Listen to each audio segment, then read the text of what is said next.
What's up, my wonderful peeps? Sports to the bone here again, man. Shout out to all the viewers, the subscribers, and the followers. Big up on yourself. So, with West Indies getting prepared to take on Bangladesh in their first ODI game tomorrow, just gonna spend a little time and talk about Jason Mohammed, who is the standing captain for the ODI team. Just gonna look at his career thus far. Check out a couple of his stats, both regional and the ODI games that he would have played for West Indies and things like that. So stick with us. So with majority of the first team players pulling out because of the pandemic business, Jason Mohammed was suddenly tasked with leading a patch-up West Indies team. And, we just have to hope that he will be able to lead the team in such a way that they will be victorious over there. I mean, Mohammed last represented West Indies, I think it is about 2 years ago, a couple of years ago, that Mohammed last represented West Indies. Actually, I think it was around about 2018 when Windies were supposed to tour Pakistan and majority of the first team players pulled out, saying that they didn't think it was safe and things like that. And Mohammed was the man that actually stepped up and led the T20 side down there in Pakistan. Now, as I had indicated in a video previously, we will be playing 3 ODIs and 2 test matches. I think in my last video I had said that the test matches will be played first.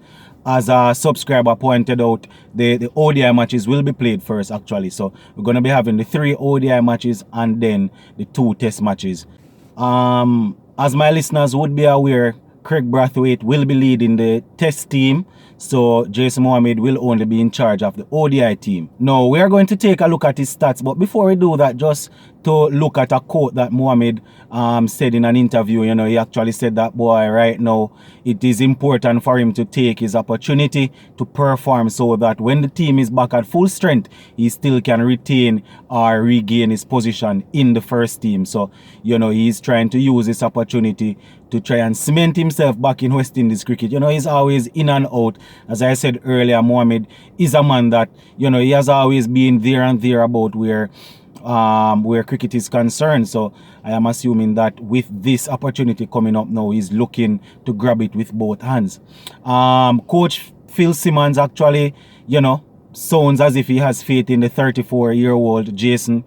Simmons is quoted as saying that, Mohammed has a very good cricket brain. He would have led several West Indies youth team, and he would have captained Trinidad and Tobago over a long period of time. So they are actually looking forward to Jason Mohammed doing well, not only batting and things like that, but also as a leader out there. Now, Jason Mohammed has been playing cricket for well over a decade now, so he's very experienced, especially at the regional level. So we'll just take a quick look at some of his stats, just to see what his numbers look like.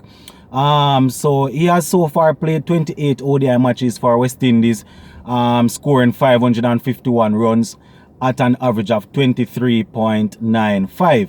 He has a top score of 91 not out. So we see that the average is in the 20s, and just 551 runs in his 28 games that he would have played so far. But I am assuming that, he will be expected to do some amount of scoring, but I am assuming that he's actually there to lead the team. It might sound funny, but, he, as Phil Simmons said, the man have a good cricket brain. He has been playing for a long period of time, and he has also captained at different level. So, his experience will be well needed in this tour. If we are talking about first-class cricket, which Mohammed spends most of his career playing, his average is 29.94. He has so far scored over 4,013 runs. He boasts 11 centuries with a top score of 220. So we see that Mohammed is no mug with the bat. I mean, we know that the first class cricket isn't as competitive as going over there and tour and playing against international teams. But we just have to hope that he will be able to apply himself, go over there, play some good stroke, make some runs. But as I had indicated before, he will be expected to score, but I am assuming that he's actually there to lead the team, to make sure that the unit is together to make the decisions on the field. Because as I said earlier, this is a man that, he has been playing cricket for well over a decade at a very good level. So somebody that is very experienced. Yeah, man, so we just have to hope that everything work out in favor for them. And probably I didn't remember to say this, but you all know that Jason Mohammed does a little bit of bowling. So he will be batting and also will be doing a little bit of bowling and thing.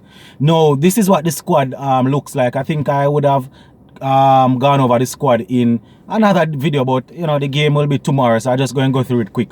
We have Jason Mohammed, Sunil Ambrose, Nkuma Bana, Joshua Da Silva, somebody that I am looking forward to. We have Jamar Hamilton, Shemar Holder, we have Akil Hussein, Alzari Joseph, the young pace bowler there. We have Kyle Mears, Andre McCarthy, we have Ravman Powell, Raymond Reefa, Keon Harden, and I think John Atty. So that is what the squad looks like. So they will have to pick 11 from that to go out and play the first game tomorrow. So all things being equal, after the ODI game, you know, the first match, we will come on here. Hopefully we'll get to see the game, you know, come and break it down, talk about how things go. Hopefully we will be looking at it from a winning perspective, from a winning point of view. It would be nice to know that we are able to go out there and take the first ODI game so we can set the pace for the other 2 matches to come. But all in all, the squad isn't very strong, but we'll be having cricket, so we just have to wish for the best and hope that these youngsters especially will be able to go out there and put up a good performance. So when it's time to select the first team once again, their names will be there and thereabout in the mix. But just let me know what you think in the comment section. Are you looking forward to the first ODI game tomorrow? Sports to the bone, keeping you informed. Please remember to like, share, leave us a comment. If you have not yet subscribed, remember to subscribe to the channel. I'm out.